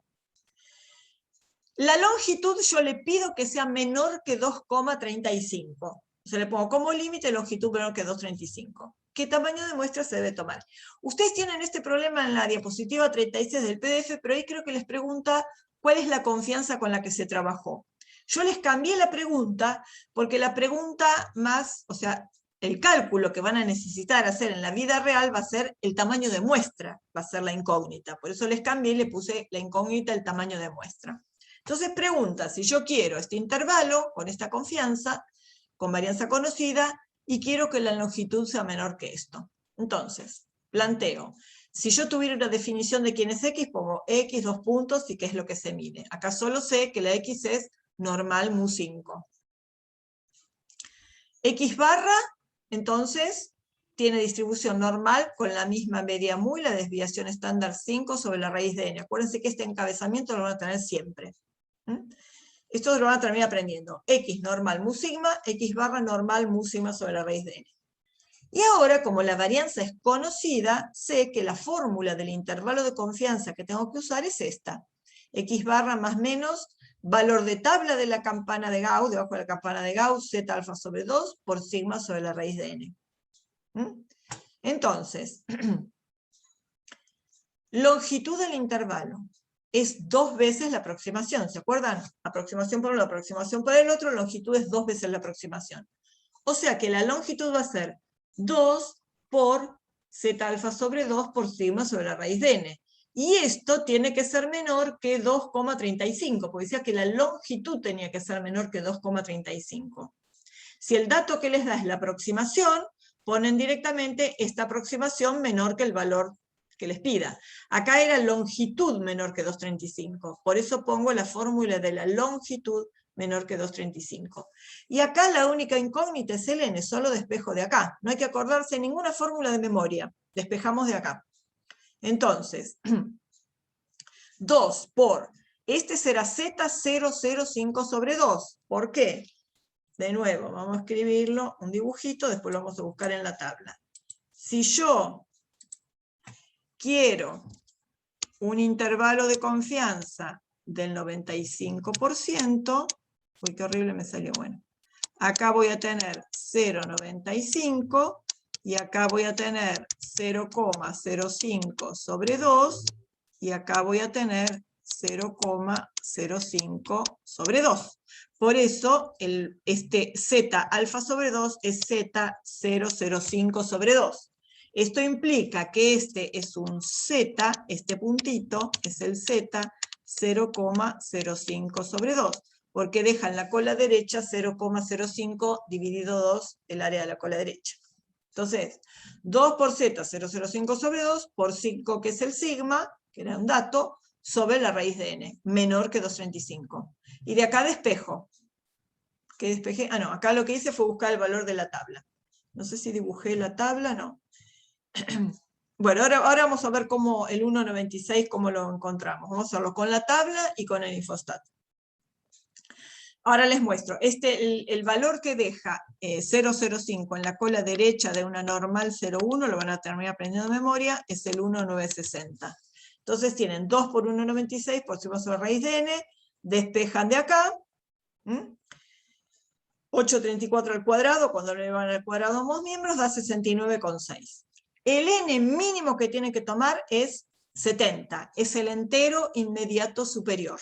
¿Se entiende, no? El cálculo como hicimos, despejamos de acá, 2,35 pasa dividiendo, raíz de n pasa al otro miembro, elevo al cuadrado. Aunque acá les hubiera dado 69,01, el n mínimo tenía que ser 70. ¿Por qué?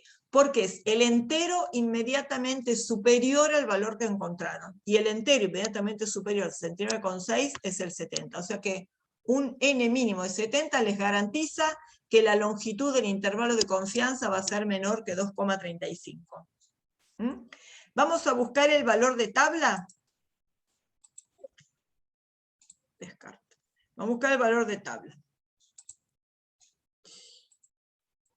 1 vamos a buscar acá en la tabla de normal. ¿Se acuerdan la tabla de normal que tiene la tabla impresa? Yo quería encontrar, a ver, el 95% en el centro. En la suma de las dos colas el 0,05, el área complementaria al 0,95. ¿Se acuerdan cuando vimos esta partecita de la tabla? Acá tengo el X. Acá tengo el f de x, el área a la izquierda del valor de x. Esperen, vamos a hacer así. Lo vamos a ir dibujando. Esperen. Les voy a abrir acá el pizarroncito y vamos a hacer el cálculo ahí. Yo tenía entonces la campana de Gauss. Acá ya es normal 0,1, acá tengo el 0. Si yo quiero tener acá 0,95, acá voy a tener 0,025. Y acá voy a tener 0,025. Entonces, si yo quiero encontrar este valor, pues este ya sé que es el simétrico, este va a ser el mismo pero negativo, ¿no? Quiero encontrar este valor. ¿Qué tengo? A su izquierda, todo el área de la izquierda va a ser 0,95 más 0,025. 0,975 es este que está ahí. ¿Sí? A la derecha, 1 menos f de x va a ser 0,025. 0,025 es el que tengo acá. Y acuérdense que dijimos que abajo de todo, el 2 por 1 menos f de x era la suma de las dos colas ¿no? ¿Se acuerdan? Si la cola derecha es 1 menos f de x, la suma de las dos colas es 2 veces 1 menos f de x, que es el 0,05, que es este. ¿Está? Porque si yo tengo 0,025 de este lado y 0,025 de acá, la suma de las dos es 0,05. O sea que el valor que voy a buscar es este, 1,960. ¿Sí? En la tabla normal es fácil. Si yo quisiera un intervalo de confianza, no sé, del 90%, la suma de las dos colas es 0,10. El valor crítico sería este. Si la suma de las dos colas es 0,10, el valor crítico sería el 1,645. Y si quiero un intervalo del 99% de confianza, la suma de las dos colas es 0,01, y entonces el valor crítico sería 2,576. Bueno, ¿cómo lo buscamos en el Infostat? Van a ir a estadísticas, probabilidades y cuantiles. La normal 0,1, ¿no? Ah, bueno. Esperen. Achico esto. Estadísticas, probabilidades y cuantiles. Acá. Voy a la normal 0,1.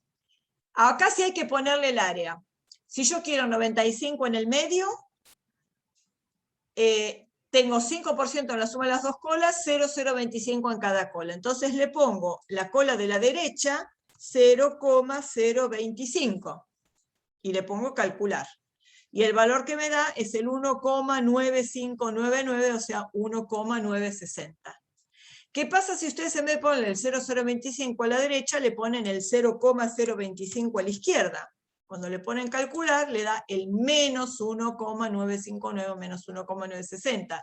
Les va a dar este, menos 1,960. ¿Está bien?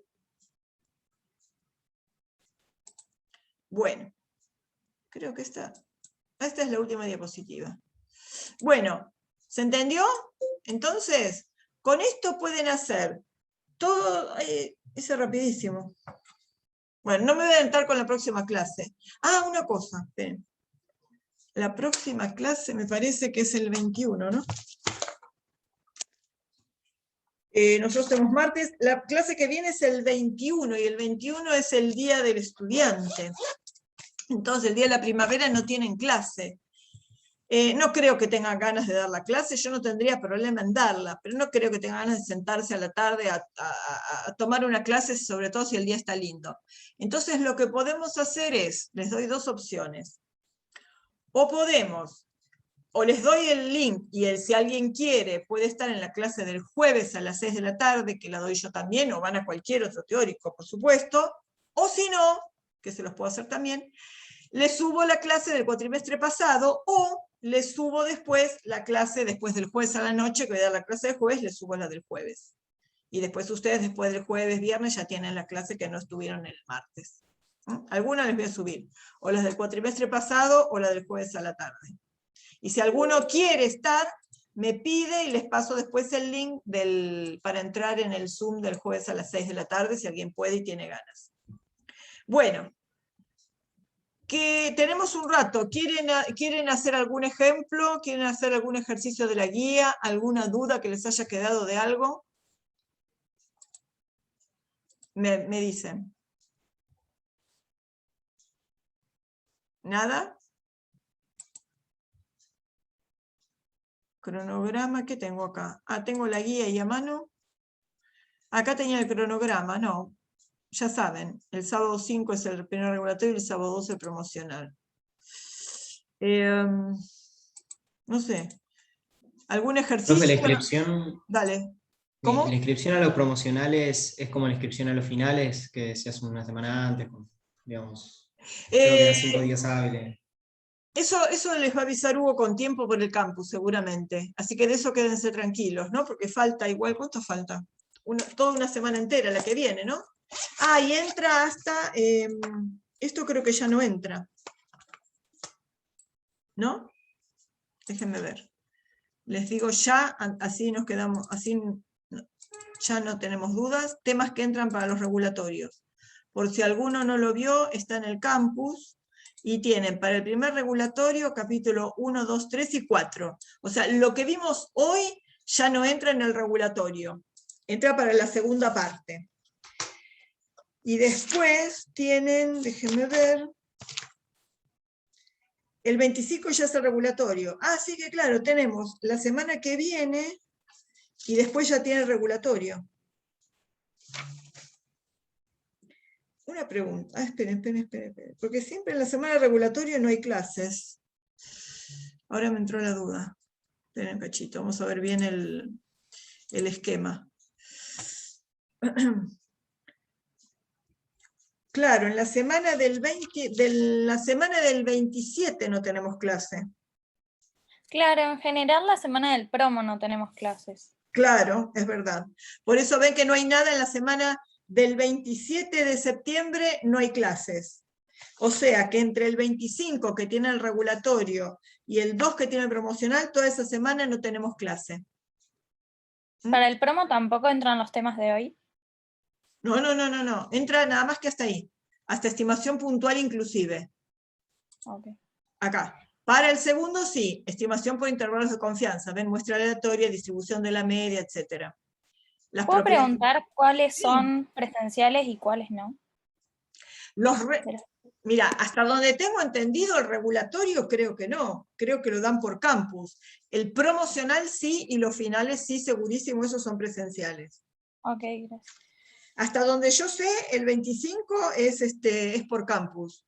Cualquier cosa, volvemos a consultarlo, suban una pregunta al campus a Hugo para ver que él es el que maneja todo el campus.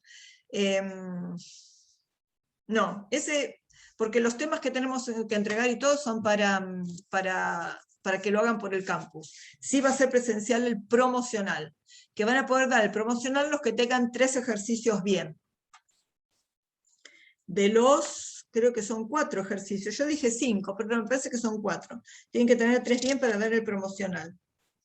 Así que bueno, entonces nosotros ya no nos vemos hasta después hasta octubre. Hasta el 5 de octubre no nos vemos. Cualquier cosa que necesiten, pregunten, manden por campus cualquier pregunta o lo que quieran.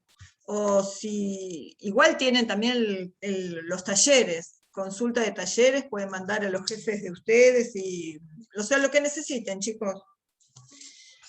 Bueno, ¿necesitan ahora hacer algún ejercicio o no? Profe, ¿te puedo hacer una consulta por un ejercicio de la guía?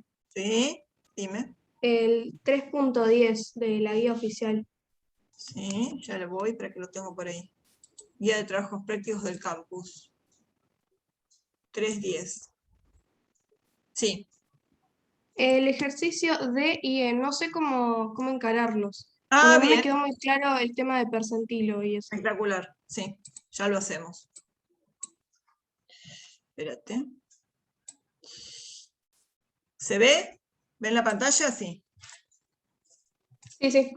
Esperen que... ¿Dónde puse el lápiz? Acá está. Dice, entre los diabéticos adultos el nivel de glucosa en sangre en ayunas puede suponerse distribución normal. Bueno, entonces van a tener una X, le escriben cómo, tiene distribución normal, con esperanza 116 y desviación estándar 15.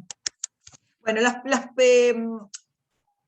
los cálculos ya saben. ¿Cuál es la probabilidad de que sea menor que 120? Probabilidad de que X sea menor que 120, estandarizan, listo. Probabilidad de que sea inferior, que tenga un nivel entre tanto y tanto, listo. Bueno, ahora, vamos a ser los más difíciles. ¿Cuál será el nivel de glucosa que será superado por el 90% de los diabéticos adultos de la población? Entonces, ustedes tienen la distribución de la glucemia, que tiene una esperanza de 116 y un desvío de 15. Esta es la X.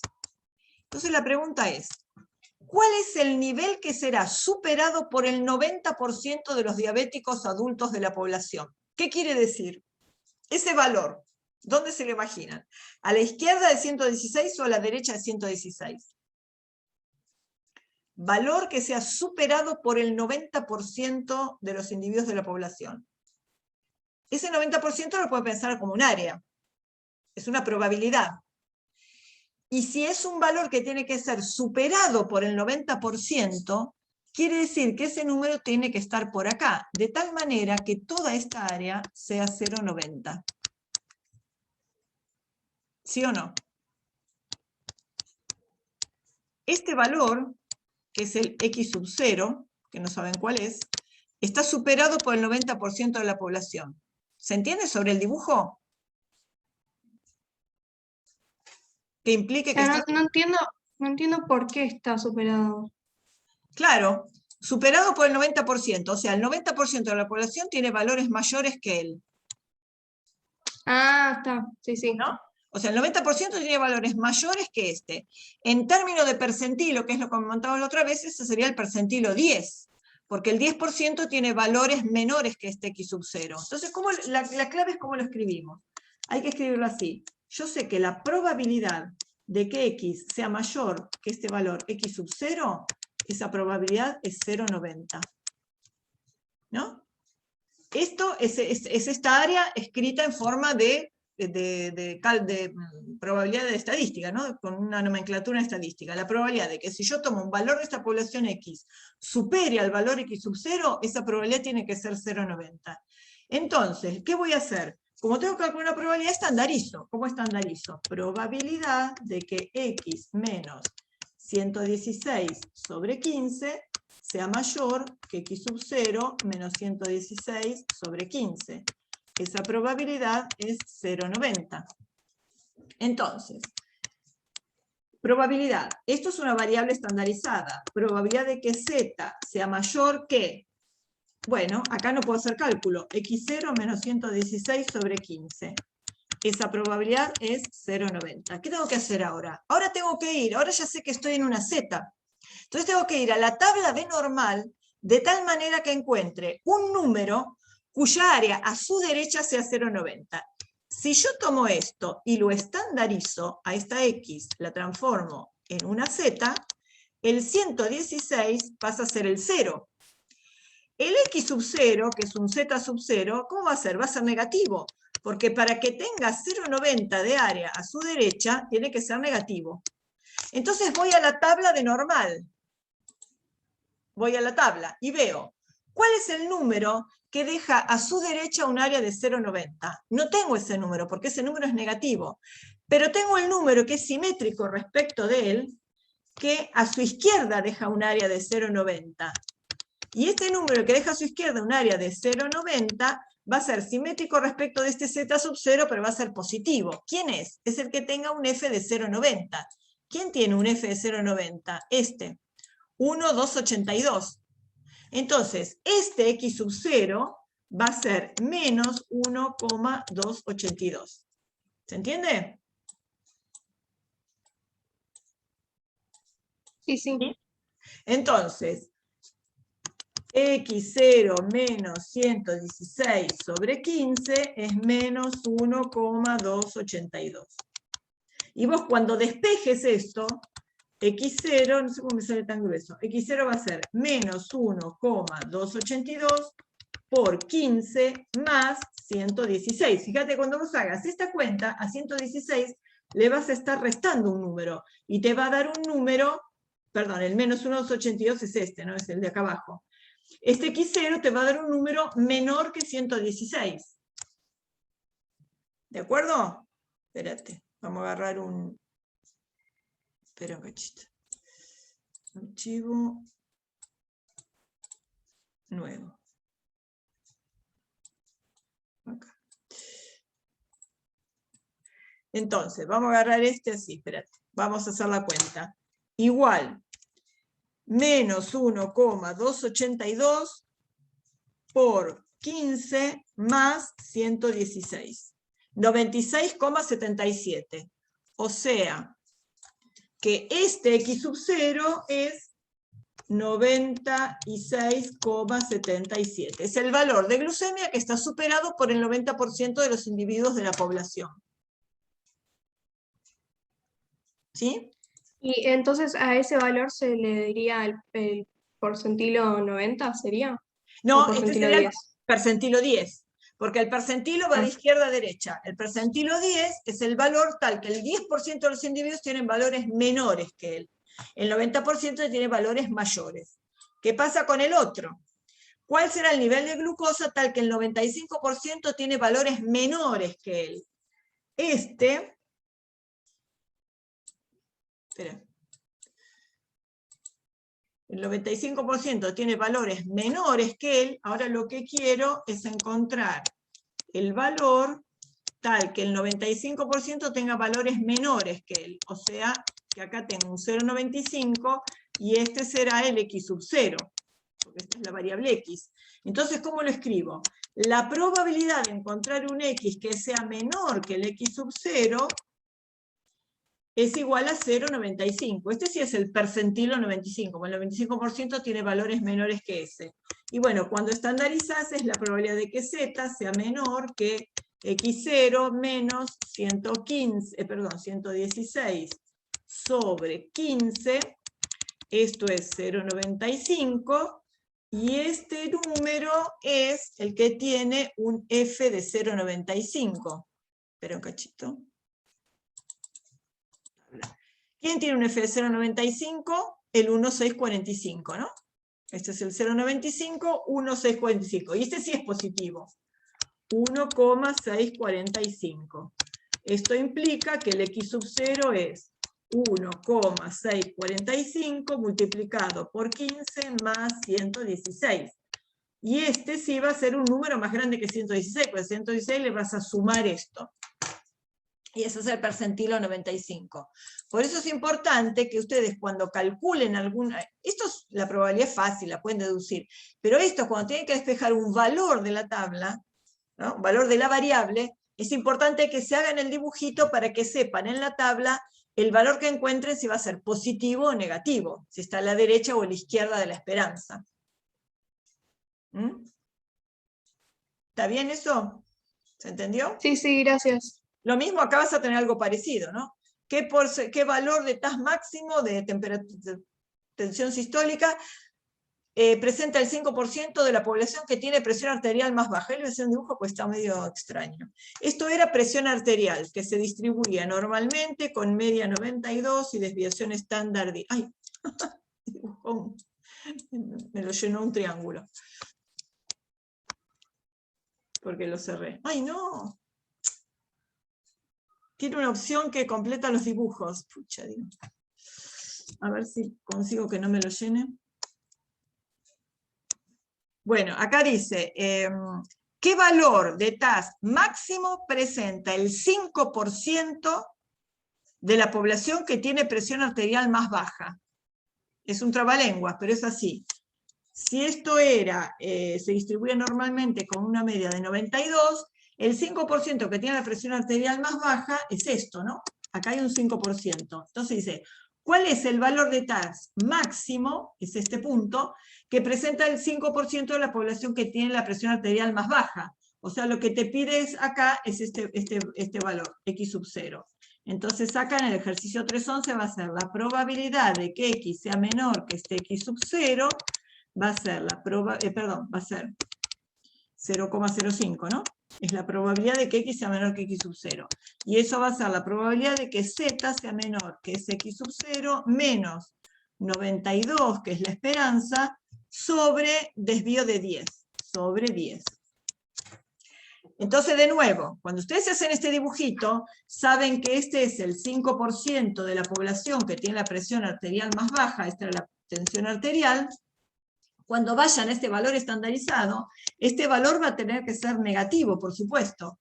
¿Y quién es el valor que deja un área del 5% a la izquierda en una normal 0,1? 5% a la izquierda. Es el simétrico del que deja 0,5% a la derecha. Es este, ¿no? Esperen que me aparece la manito, ahí está. ¿Sí?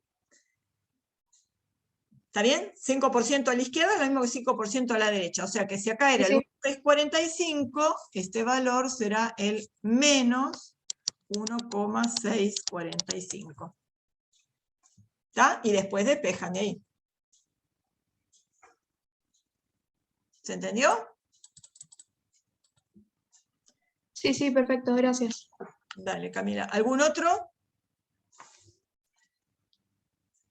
Bueno, eso menos 5, no sé. Bueno, cualquier duda que tengan me escriben. Si tengo algún ejercicio hecho, se los paso después. Bueno, chiquitos, que tengan lindo fin de semana, linda semana. Y nos vemos, bueno, nos vemos después del parcial. Que tengan suerte. A lo mejor nos vemos con algunos en el presencial el 2 de octubre. Cualquier cosa me escriben. ¿Sí? Vale, gracias, profe. Bueno, muchas gracias. chao, suerte, suerte. Chao, gracias. Gracias. Les subo Chao, alguno profe. de los teóricos, les subo. O el del jueves o el del cuatrimestre pasado. Bueno, gracias. Chao.